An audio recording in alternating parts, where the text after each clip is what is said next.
ఇవాళ మనము breast lump అంటే మనకి బ్రెస్ట్లో వచ్చే గడ్డల గురించి మాట్లాడుకుందాం. సో ఈ బ్రెస్ట్ లంప్ లేదా బ్రెస్ట్ గడ్డ అనేది వచ్చేది మనకి జనరల్గా ఎందుకు వస్తుంది ఫీమేల్స్లో అంటే జెనెటిక్ ఫ్యామిలీ హిస్టరీ ఉండడం వల్ల ఒక కాజ్, దానివల్ల ఒకటి రావచ్చు.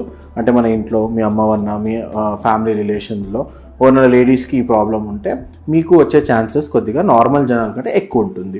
నెక్స్ట్ ఇంకొక కాజ్ ఏముంటుంది అంటే పీరియడ్స్ అనేది మనకి తొందరగా స్టార్ట్ అయ్యి లేదా లేట్గా ఎండ్ అయితే చూడండి, ఎర్లీ మినార్క్ అని చెప్తాము లేదా లేట్ మీనోపాజ్ అని అంటాం, వీళ్ళకి వచ్చే ఛాన్సెస్ కూడా ఉంటుంది.